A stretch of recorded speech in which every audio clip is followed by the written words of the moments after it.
Once, one of my teachers gave me one advice. Write what you know. I started making a game with this idea in mind. 7 years later, I'm still making this game. Hi, I'm Tom, 26, studied game design in Vancouver, now I live in Bordeaux. As a player, I love, games. I pretty much played every type of game there is to play. But there's always one type that frustrated me. One type that was the most popular on other medium, and yet the most struggling in video games. I'm talking about detective games. One fateful day of 2015, I discovered a little gem of a game called Papers, Please. The main mechanic, almost the only mechanic, consists of finding contradictions by connecting text elements between two pieces of paper. Such a simple action, and yet, with this, Lucas Pope, the developer, manages to tell some gut-wrenching stories. So clever little me thought to himself, wouldn't it be great if we could expand this mechanic into a fully fledged detective adventure? Because let's be honest, most detective games are not real detective games. Though that's the topic for another video. I had started working on a solo student project called Home Lost. It was loosely based on family experience with dementia and memory loss. I guess I'm not the only one that had a grandparent with old age illness that can leave a mark on a family's memory. The initial idea was to have an old man losing his memory, waking up in his own house that has become estranged to him. He has to rediscover each room that are facets, moments of his life, and facing ghosts of his past and helping him remember his forgotten memories. I managed on my own with pretty much all aspects of the game, except for music. So I had to call my brother Flo. So it's some sort of Luigi's Mansion with friendly ghosts and with basically our granddad instead of Luigi, right? God, I hate when he does that. Anyway, bear in mind, do not ever, under any circumstance, ask for flows inside in video games. Is it really stuck in the 90s? As he put it himself, I gave up when they added an extra thumbie thingy on the PlayStation pads. I knew I shouldn't have, but I thought he could compose some music for Home Lost. And goodness gracious, did he deliver. Over-delivered almost. Because by the time the first music bits had arrived, I had to make a choice.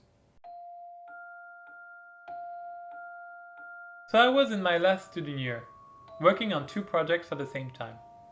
Home Lost being one, and the other being an ambitious game using VR, when the Oculus Rift 2 just came out. Long story short, the all-nighters piled up, and I had to give up on Home Lost.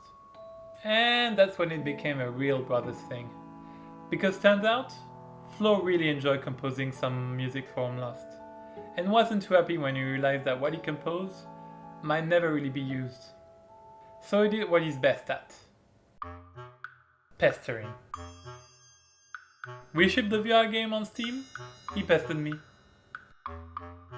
I came back to France and worked on a board game, he pestered me. So, something, or someone, somewhere, was suddenly keeping Home Lost in the back of my mind. Now remember when I told you that my grandfather was an inspiration for the old man in Home Lost? Well, now in 2017, my grandmother had joined her husband, and I found myself in their house, sorting out papers and belongings.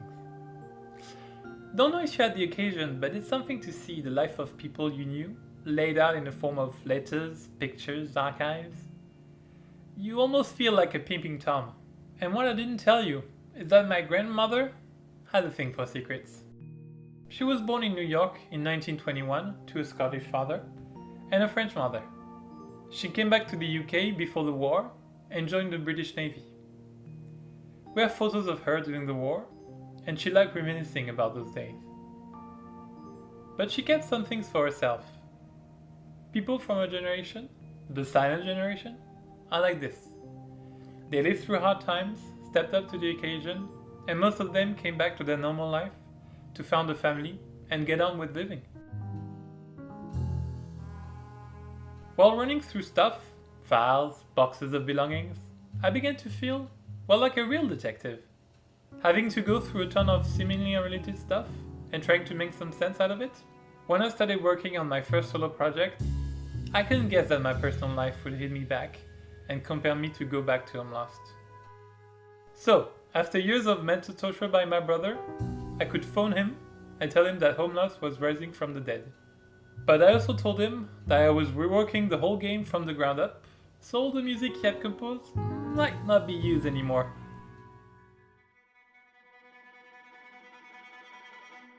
But I was far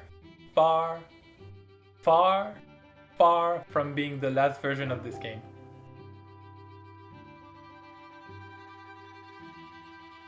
In fact, the game changed so much that it warranted a new name.